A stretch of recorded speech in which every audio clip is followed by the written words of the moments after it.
Okay, Mr. President, this is the same section, with the given the chief of the PNP the power to appoint the provincial director and the chief of police in cities and municipalities with proper endorsement by the chairman of the commission. And then I think there's a commitment that we will abandon this idea, Mr. President. Correct, Mr. President. But when we use the phrase here, with proper endorsement by the chairman of the commission, what commission are we referring to and who is the chairman? National Police Commission, Mr. President, Okay. being chaired by the Secretary of Interior and Local Government. So when our bill talks about a commission or mentions the word commission, it refers to the NAPOLCOM. Correct, Mr. President. Because I have a problem with that, Mr. President. Can we jump, Mr. President, bago ko malimutan yung point na yun? Can I bring the attention of the sponsor to page 18, Mr. President? 18. Yes, Mr. President. Lines 8 to 9. Meron po tayong deletion of the words civil service. Ang naiwan, because of that deletion, okay, this talks about the appointment of the PNP officers and members. Okay. Police Colonel to Police Lieutenant General appointed by the President upon recommendation of the Chief of the PNP with proper endorsement by the Chairman of the Commission. Okay, yan po yung effect ng ating amendment. Pero ang original law based on our bill with proper endorsement by the Chairman of the Civil Service Commission. We are deleting two words, the word civil service, which I believe changes now the meaning of the remaining word commission. It will now refer to NAPOLCOM. correct. So Yes. are we consciously doing that, Mr. President? With purpose, Mr. President. Yeah. So why are we now taking away the power to authority to endorse by the chairman of the CSC, Mr. President? Ang laking difference po nun, ha? It comes from a power of a constitutional commission. Ililipat ngayon natin by making it just chairman of the commission. NAPOLCOM na pong ibig sabihin nun, Mr. President. Why are we doing this, Mr. President? Well, subject to confirmation by Commission of Appointments, Mr. President. Tanggal na po yun. Tinanggal natin. Tanggalin. Because, yun nga ang reklamo ng PNP, Mr. President. There are two commissions that is supervising the PNP. We have the National Police Commission and the Civil Service Commission. So, masyado na pong pagdating sa promotion, pagdating sa ang daming dadaanan ng papel ng PNP, Mr. President. Napakahirap po ang para bang pinahirapan natin ng gusto ang buhay ng PNP. Dalawang komisyon ang nag-supervise sa kanya. So, redundancy na ito, Mr. President. Mr. President, yung isang commission dito actually sa paragraph C yan of section 31 of RA 6975 as amended.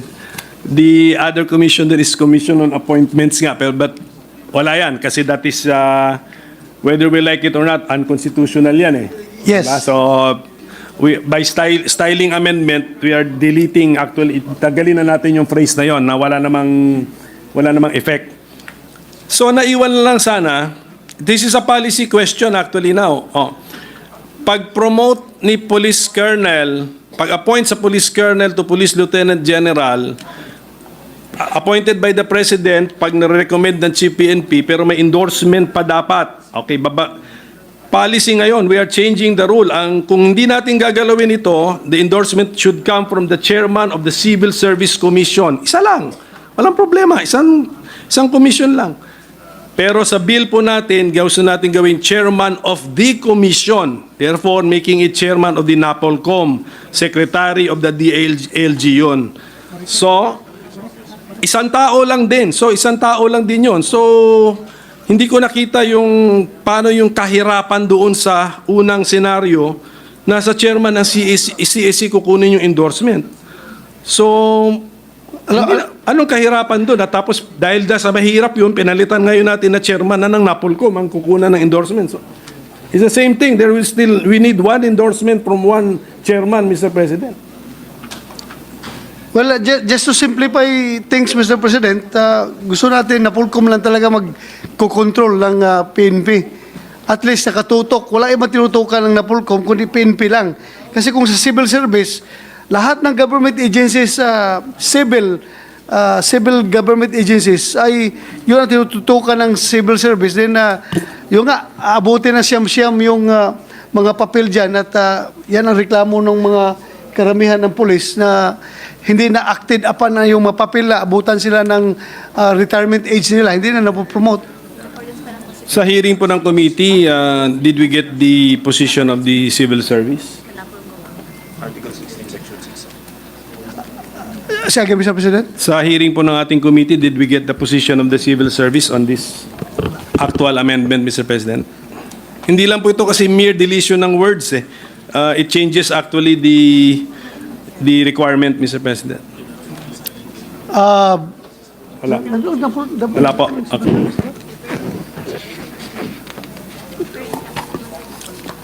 Yes, civil service was invited, Mr. President, but they did not raise any objection. Sige. And according to the Constitution, Napulcom lang talaga ang mag-supervise ng PNP.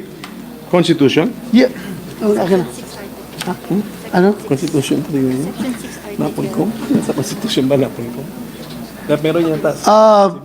Section, Article 6, Section 6, Mr. President, of the Constitution, the Philippine Constitution. Article 16, 16. Section 6. Sa dulo. Hanapin nga yan. Specific function din.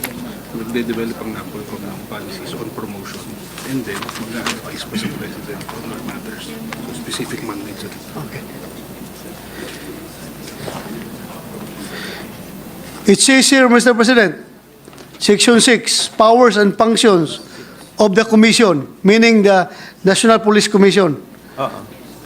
Letter A, exercise administrative control and operational supervision over the PNP, which shall mean the power to, number 1, develop policies and promulgate a policy manual prescribing rules and regulation for efficient organization, administration, and operation, so on and so forth, Mr. President. So is our position, Mr. President, that we're making that amendment because if we will allow the chairman of the Civil Service Commission to give the endorsement, it would be unconstitutional? Hindi naman, Mr. President. Kaya nga. Hindi so naman. we will not use the Constitution as the reason. So Just to reinforce our claim, Mr. President, we use the Constitution. sige, at least, Mr. President, I made it of record na may change of policy tayo rito.